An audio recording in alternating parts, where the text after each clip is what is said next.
Zabir had waited for this moment.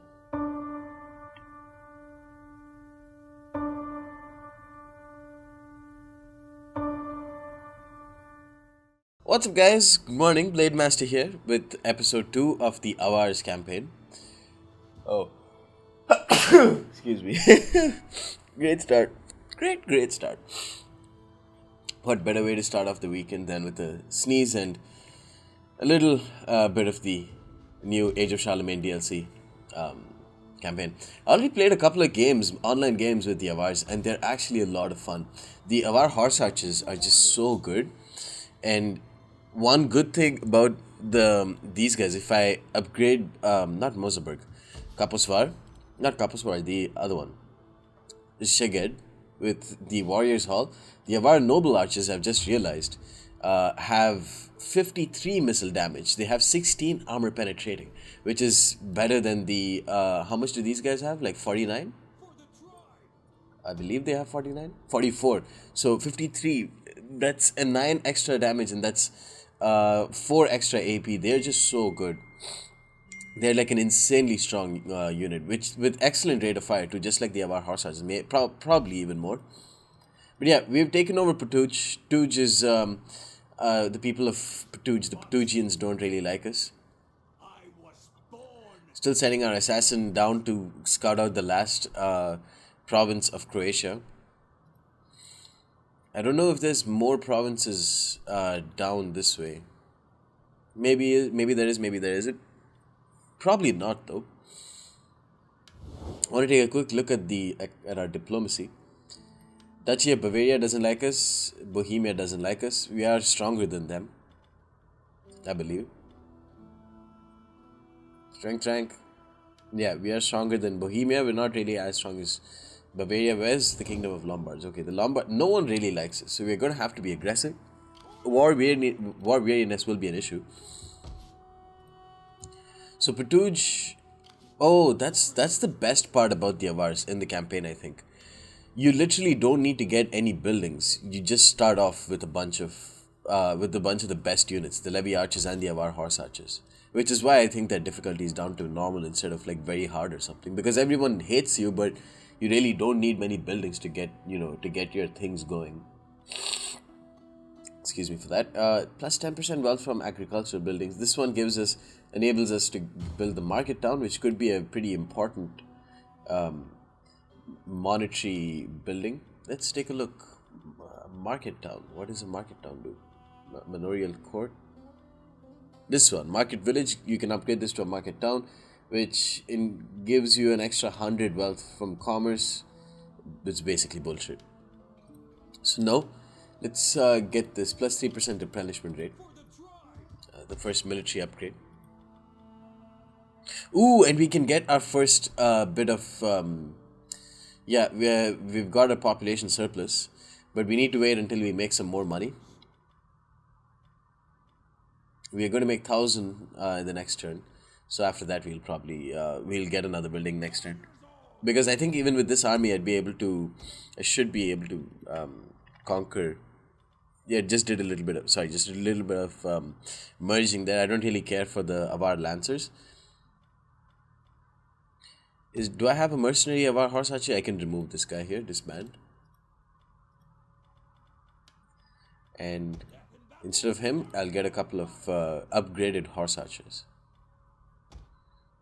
Let me disband this levied archer as well. Get another Avar horse archer. And get another levy archer. Disband this guy and get a fourth. That's gonna take an extra turn. Fuck, stupid mistake. But okay. Anyways, we have to wait for another 2 turns, I think, before we can get another building up. And in the meanwhile, people are not very happy. But you know what? That's whatever. I think they'll be okay in the next couple of turns. Anyways, guys, see you for. Hello, food shortage in Croatia, which is making the morale even lower. Okay, Lightning Shrine is only 1,000. We have the Sacred Spring, which gives +2 to sanitation. A lot of new buildings. Wow, Blacksmith, which gives us, that's whatever. Trading post, 150 wealth from commerce. Watermill plus 10% wealth from agriculture plus 10% from industrial. Pretty nice. We have fields. We have guardhouse, which improves public order. Hostel, which improves public order by 2. Mead Hall, which unlocks our lancers and tribesmen. Surface mine, which gives us 200 wealth from industry. But I think this is probably the most important right now. I need to get Lightning Shrine. I need that public order. It needs that. Lots of forests in between the two Croatian towns. And I think we're pretty much okay. We should get some more archers, one more Avar horse archer. And we'll be okay because I think, and next turn let's get another, we'll get a shrine up in here. Or you know what, I might just do that now. Remove one of these guys and in Kaposvar let's build, because people don't like us. I don't want to do it here because I'd want to get like a plus 10% industrial building something over here.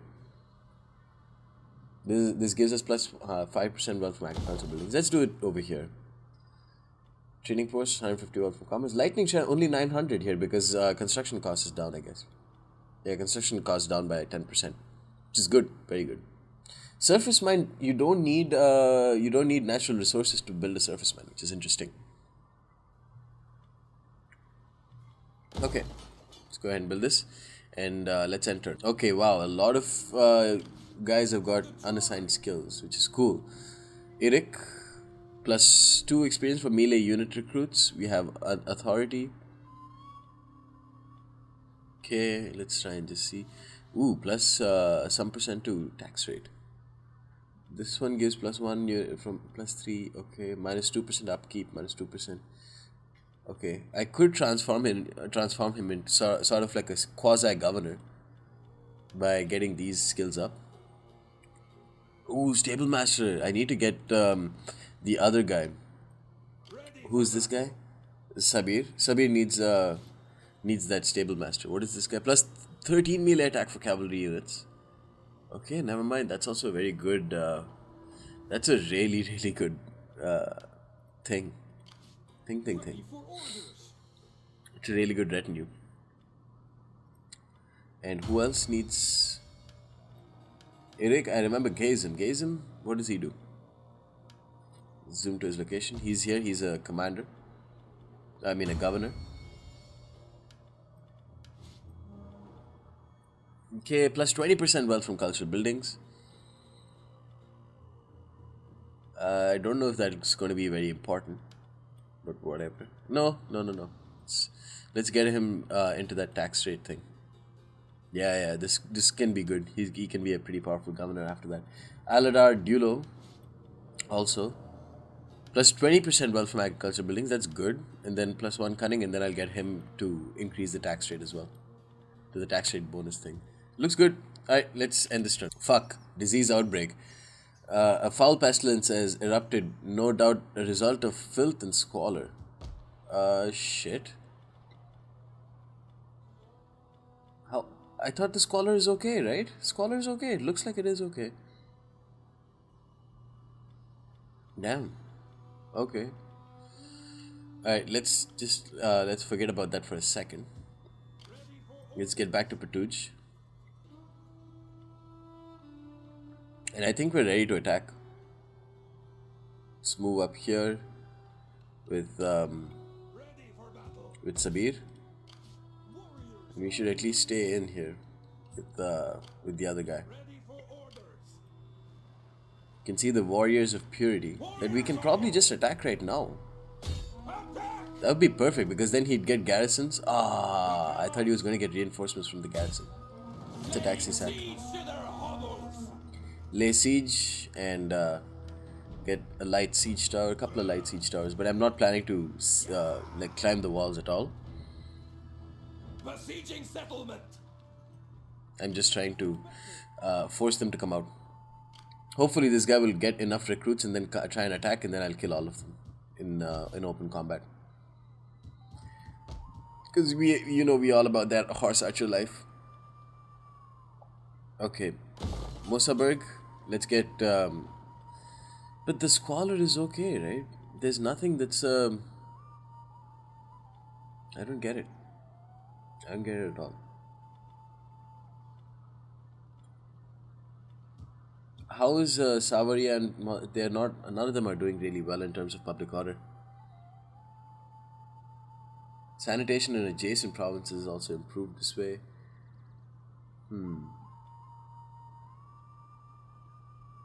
Let's get a hostel. We need some public order.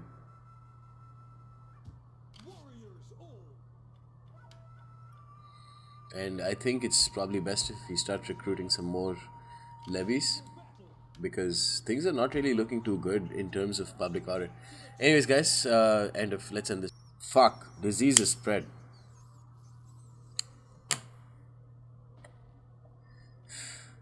It spread from Bosaburg to Nitra. War weariness is increased. Rebellion imminent from Croatia. It's currently at 94. It's going to get there's going to be a rebellion, no doubt about that. I might consider not taxing some of these provinces. If I don't tax them, that's never mind. Yeah, I'm going to continue taxing them. No choice about no doubt about that. Let's try and see.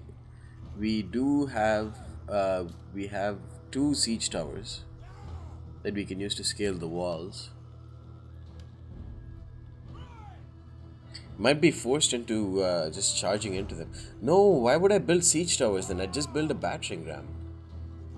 We'll attack next turn. I'll build a battering ram and try and destroy the gate, and then just pour in my horse archers from there. But honestly, that's not the best. Maybe next turn the duchy will come in and attack me, which would be perfect. Okay, rebellion imminent in a lot of places. It's not good. If I untax the province, this is good. If I untax this province, we're okay for now. But Mosaburg and stuff is still not looking too good. We need to get another guy. Another raise forces. Actually, if we recruit agent, what will he do? We don't have access to anyone else. Let's recruit this guy. He's a politician. Raise army. Some more upkeep, but whatever. Get some levy spears. Okay, let's end turn. Okay, 3 turns in. Croatia still hasn't finished. They're still willing to be sieged. Attrition 105 from in Sisak, Croatia, and rebellion in Croatia with these guys. I'll let it continue for another turn before putting them down.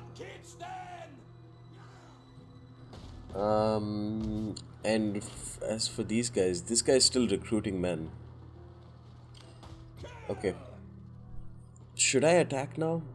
Because now he has a strong enough army to help support the gates. So, no, I'm past the point of no return. What I'm going to do now is just chill and let him get like a full stack and try and attack me, and then I'll try and win out in that sense.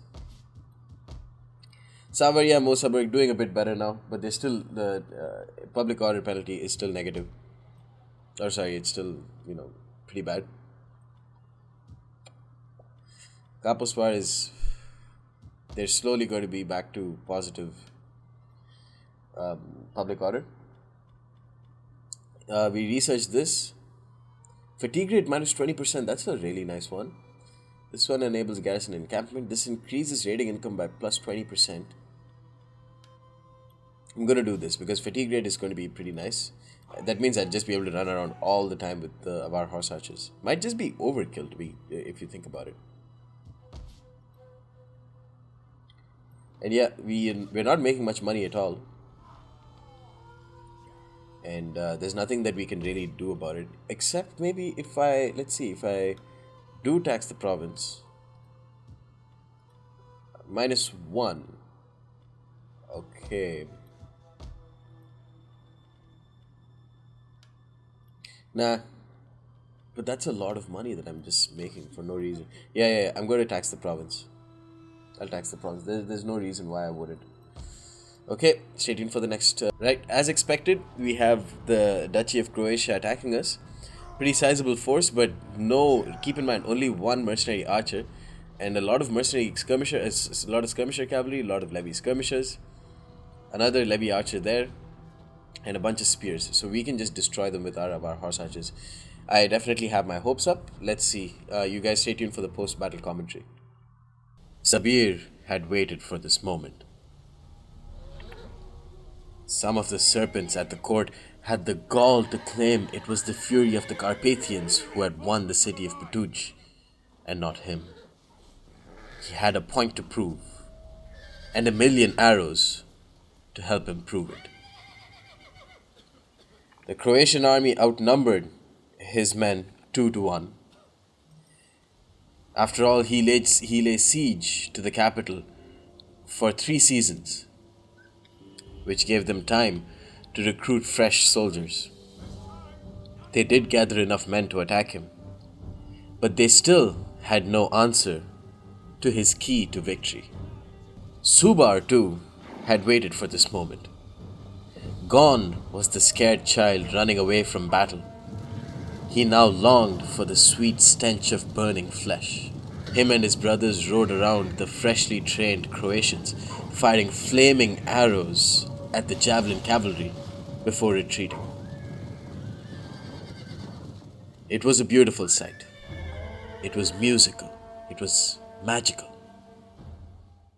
The Croatian army that faced Sabir and Zubar were almost completely hamstrung by their lack of cavalry. They had a couple of skirmisher javelin cavalry. They had no foot archers. They had only one mercenary foot archer, but that was far too less for the 7 or 8 battalions of amazingly trained horse archers that Sabir fielded. So he had a massive advantage in maneuverability, and that would be showcased especially by Zubar against the javelin cavalry. The javelin cavalry tried to chase after Zubar, but they were far too quick and their arrows far outranged the javelins. The solitary javelin cavalry was summarily destroyed, and the ground around them burned from the collective weight of all the flaming arrows. The trees in the distance burned, smoke filled the air. Some of the other of our horse archers poured in fire and heavy iron arrows onto the javelineers, the foot javelineers of the Croatians. Again, it was the same situation. The javelineers tried to chase after the horse archers. The main line of foot archers and levy spearmen of the Avars were far, far behind them. And especially while they chased after them, Zubar and his brothers would keep pouring in heavy fire onto the lightly armored javelineers, and they would get summarily destroyed. It was all going to plan. It was all going to Sabir's plan. And the main line of foot infantry and of levy spearmen were still far behind. However, some of the skirmisher cavalry were getting close to the main line. They were still getting destroyed by flaming shot as they tried to move in.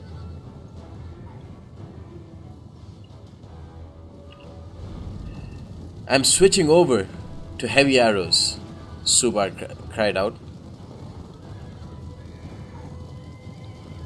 as him and his battalion began running around the Croatian foot regiment and pummeled them with those heavy iron arrows that his brothers were pummeling them with earlier on in the battle.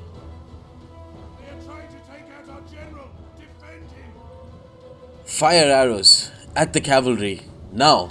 Sabir cried, as his foot archers poured in fire onto the few remaining skirmisher cavalry that the Croatians could field.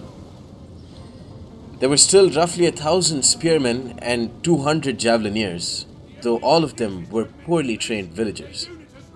Sabir ordered his men to then try and fire at the general's bodyguard if they could, but the general's bodyguard was still far, far away. still behind the safety of his troops.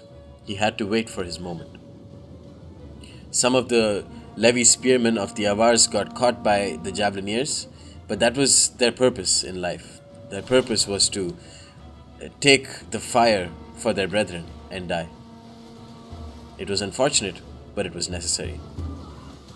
The heavily trained swordsmen of the Croatians, the pride of the Croatian army, fell like dogs to the iron arrows of Zubar and his friends. He was having a ball. Pretty soon, he would have even more of a fun time. But now we must focus our efforts back to Sabir and his foot infantry. Fire arrows finally poured in onto the guard cavalry, the heavily armored general's bodyguard of the Croatians. Sabir knew that they were far, far outnumbered, so he needed to change his tactics. He ordered his men to fire at the general's bodyguard, who proceeded to die almost instantly from the hail of fire arrows poured at him from all directions. Sabir made sure to kill the general, because that would cut the head off the serpent, which would then render the body harmless. The general's bodyguard retreated. They routed, broken, shattered. And it was only a matter of time before the flaming arrows cut down every last one of them.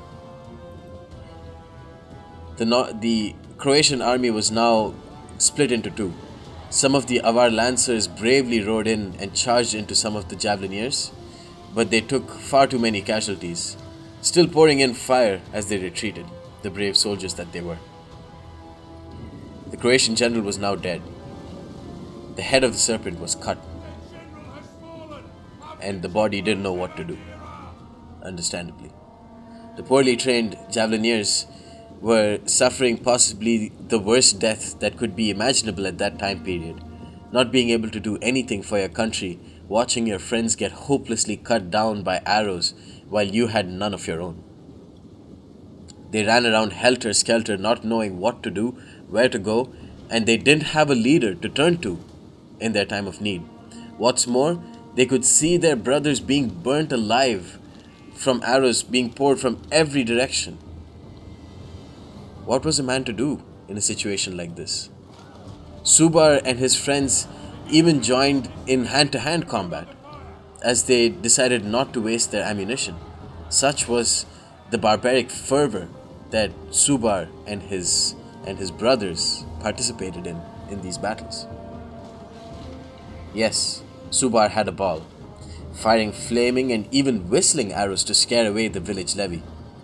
Soon enough, only 400 Croatians remained out of the 2,000, and hardly any Avars died.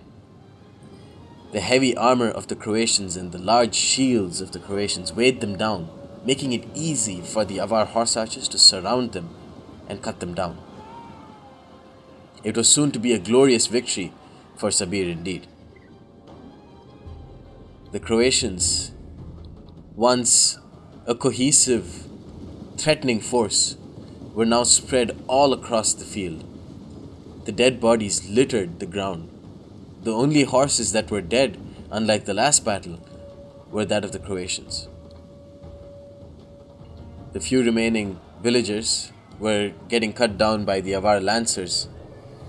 And yes, it was safe to say that a victory was for Sabir. But they weren't done.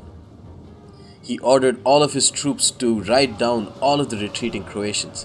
And none of the horse archers wasted any of their ammunition. They instead rode them down and cut them down like scared rabbits. He and Sabir, had to send a message to his enemies, both outside his borders and within his court. There's something so incredibly satisfying about winning battles with the Avars and winning battles with, the Hunnic style play in the campaign. It's just that you just outplayed the AI so much.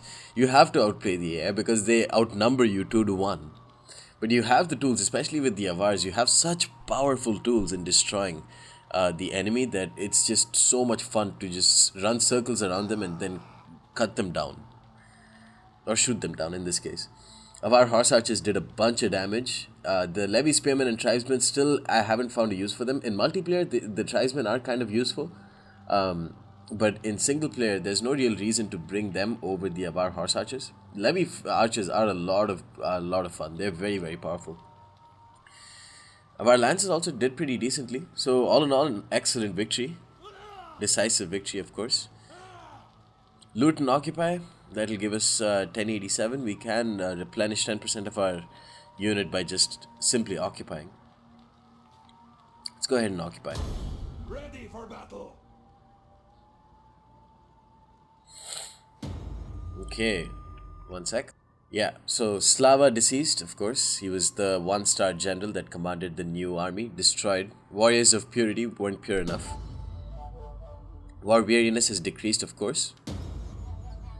From Mosaburg, it's spread to Patuj. And now we have famine. Great.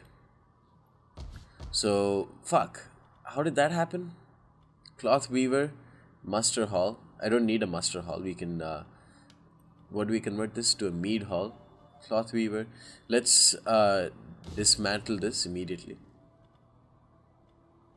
And repair for 440 talents. I'm kind of regretting the fact that I converted the fields in Patuj. And we're going to dismantle this too. Well, I'm going to want to have a cloth weaver. I'm going to want to trade cloth or have cloth at least, right? But there's no point in having cloth if there's no one who's willing to trade with me. So in that sense, what's the point? I could just make that into more fields. Where is the last province of Croatia? Oh, it's right here, Jadra. It's all the way back there. Very well fortified. There's only one way for me to get in, I think. Well, there's the other way, but then I have to go through Lombardy for that. What are these, Westphalian rebels? Christian rebels? Okay, they seem to be pretty sizable now. Archers, levy, spearmen. I think I should go ahead and attack them. Okay, we have skirmisher cavalry, we have 2 horse archers, 3 levy archers. And we have some more levy spearmen and levy archers. Should I just auto-resolve this? No, I don't think auto-resolve is a good idea and very hard difficulty. Aggressive, balanced, protective. They have 2 archers, 1 levy archer, and 2 skirmisher cavalry. We outnumber them, we outrange them. What should I do? Fuck it, I'll play this battle too. I really don't want to because it's like an inconsequential battle. And I know I'm going to be able to destroy them easily. Because just levy spearmen and a couple of archers against Avar horse archers. Fine, I'll play this one too and give you guys a post-battle comm. The Fury of the Carpathians was an apt name for this army. After all, every single man in this army was quite furious that while Sabir was off winning battles, conquering different provinces, beating armies that outnumbered his 2 to 1, they were stuck in Patuj, which they no doubt were the key to winning in the first place, and had to deal with fucking rebels. Eric was a madman. In both senses of the word. He already had plans to make himself the new Khagan, be that as it may from assassination or by winning large battles. He had preferred the latter, but if push came to shove and if Sabir was going to take away his battles and his glory from him, then Eric would do what needed to be done. The rebels that formed outside Putuj gathered a small force over the course of a couple of seasons. They did have some interesting elements to their army, levying archers who had the expertise of the Avars who previously invaded them a few seasons before. So they had mastered the way of the bow. No longer were the Croatians only content with using short range javelineers, but now they still had their javelin cavalry, the quick javelin mounts. The general was, of course, of Croatian descent. He was said to be one of the cousins of the garrison commander of Tuj who laid down his life while the Avars rode them down mercilessly. But the force that he gathered was weak and was still comprised primarily of villagers. Frankly, even the Avars that Eric commanded were scarce more than villagers, but we have to remember that these villagers were trained in the art of warfare from the time they were born, unlike the Croatians who, in relativeness, led rather a peaceful life, at least through their childhood. Whether that was the right thing, that can be debated. But what was to be sure was that the horse archers of the Avars, just as their ancestors before them, were a force so terrifying that the Croatians, no matter how much they outnumbered them, as could have been seen by Sabir, would always be one step ahead of them in terms of quality, in terms of maneuvering, in terms of strategic thought, and in terms, most crucially, of ruthlessness. Eric moved with his main line. He was not like Sabir in that he favored a large amount of horse archers.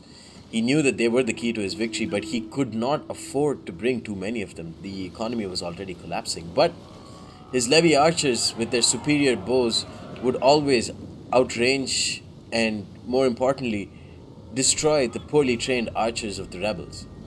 He positioned his levy spearmen into a bracing shield wall formation.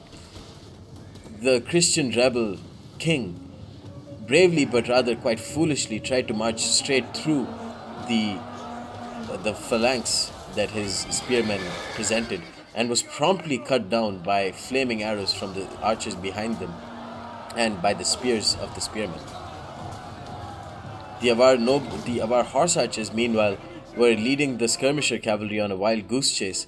They were always going to outrun them and they were always going to outrange them as well. But that meant that a critical component of the Croatian army would not be seen. And meanwhile, the general's bodyguard got completely dismantled by the steppe archers, by the Avar archers. It was very clear that that Eric would win this battle, although it was of little consequence. It was of massive consequence, but it was not a battle that would gain him the fame and the popularity that he desired.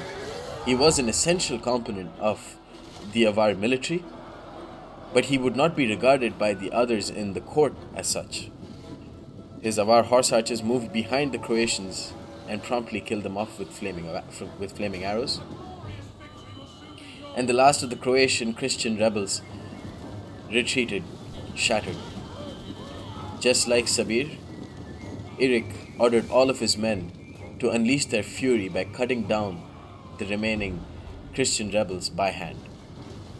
Some of his horse archers kept firing their arrows, not conserving their ammunition, which could be seen as a sign of the rather inferior leadership that Eric fielded over his men compared to Sabir. Or it could easily have been seen as the fact that the fury of the Carpathians were a lot less disciplined than the army that Sabir commanded. They were still just as deadly, and they had done their duty to their faction and to their commander in this day.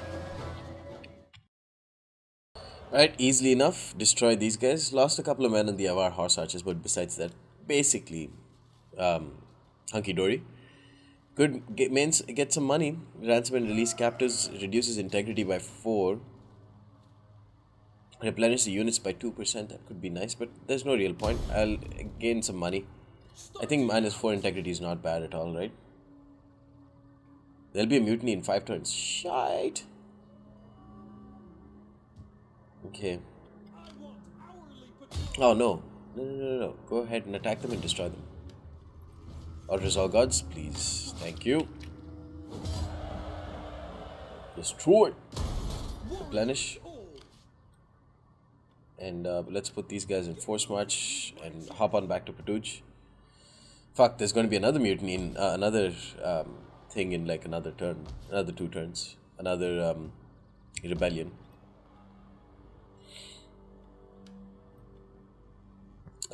Okay, so we're still taxing this place. What happens if we don't tax Mosaberg? Yeah, no, then we lose a ton of food, which is the biggest problem. Okay, let's do the cool things. The happy. Let's stay in our happy place for right now. We can increase unit experience by 1, unit experience by 2, maybe. Yeah, I think that's good. It's going to be very crucial in the early stages. Now I have access to 1, 2, 3, 4, 4 XP. That is single silver horse archers at the start, right? Yeah, that's awesome. And then with the assassin with me, I think I can probably bring that up to another like 5 double silver. +3 morale, +1% replenishment. That would then we can go up to +12% raiding income. This one +6 morale. Oh, whoa, no way. Okay, this I should definitely do. So here +1 experience for cavalry unit recruits. Now I have a double silver Avar horse archers. That's awesome. Okay. Biggest problem is the diseases. The disease. Let's dismantle this one. And we're going to build some fields, some squalor buildings. Everything will be okay in like a couple of turns, I think. But yeah, stay tuned. I forgot. Eric has an unassigned skill. Eric is the other... no, who's Eric? Eric is... oh, he's the guy I wanted to make a semi-governor, right? Yeah. So we can do... what does authority give? +3 public order. Yeah, let's increase authority a little bit. And let's reduce construction costs. This force has the fury of the Carpathians. Increase this a little bit and increase missile unit recruits a little bit. Cool, let's enter. Attrition because of we're losing some men because of famine. And the fucking plague is moved over to another place. Fuck, this sucks. Rebellion imminent. Okay, so now, whoa, we have a ton of buildings that we can start. Food +25 food from commerce. Where is the fields though?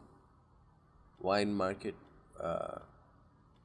goldsmith, 300 wealth from industry, siege engineer, hostel. For now, we should get the food market up. That takes fucking 2,000. Mead hall, hostel. Mead hall gives what? +2 public order. No point in getting another lightning shrine. You should get a hostel, I think. I wonder how long it takes before the construction site becomes like one of those empty lands. Yeah, whatever. Let's just go ahead and get a hostel.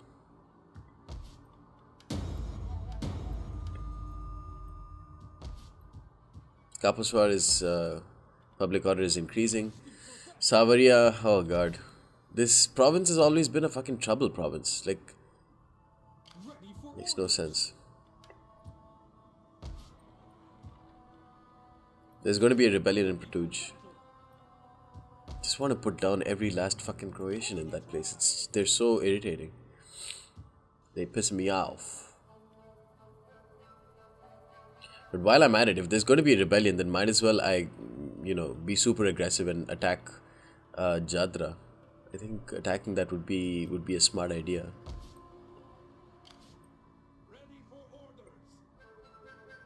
I guess we can wait for one turn. Okay, as expected, rebellion in Croatia. Some more men lost. This is not good. More famine. Really, really not good. But it's only going to last one more turn. CSAC, let's just run around and attack Jadra. Whoa! Okay, we've got got a few people there. But okay, it's all good because I have my trusty horse archers. I just need to be on top of my horse archer micro.